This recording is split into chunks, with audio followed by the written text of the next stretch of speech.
do you think collectibles was really just a use case that people could wrap their mind around in NFT? Is that what led to its success?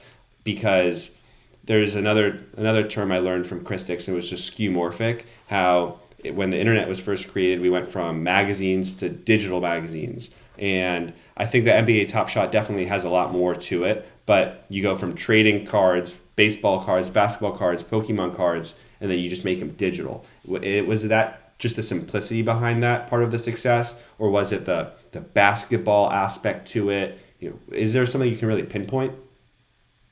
Yeah, I think the skeuomorphic term is interesting, but at the same time, when you introduce blockchain, it's kind of like introducing a new medium, and then new things that were not possible before become possible, right? And so it was not exactly like just trading cards, but on the blockchain, because now we could have video, which is not possible with pure physical trading cards. And now we had a 24/7 marketplace where people could trade, and you had a live community. You could talk to them, right?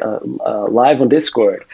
So I think it's kind of like unlocking that something that couldn't exist before, and now we can, right? And not only that, I think the collection aspect is very interesting, and that's definitely a use case.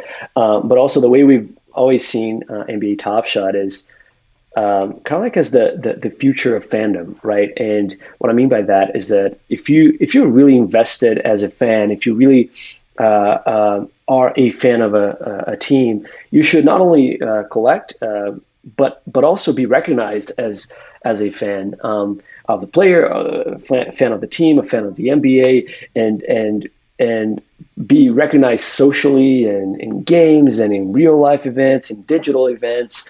And I think that's kind of like where I really like to think about in terms of utility of Web3. I think it allows for not just passive fandom. I'll give you an example, like kind of like if you're, I don't know, a fan of Kanye West and you're watching Kanye's concert, instead of just that, and you're like a passive fan watching a concert, instead you can become an active fan, and you're now part of a DAO, and you're voting to decide how to promote and when and what things you're going to build next as a community. So I think the similar concept here applies to NBA fandom as well, right? So I think NBA Top Shot has always been envisioned as the future of fandom for NBA fans. You're listening to the Unstoppable Podcast, the go-to place for everyone to learn about the latest innovations in Web3, NFTs, and the decentralized web. Welcome to the metaverse.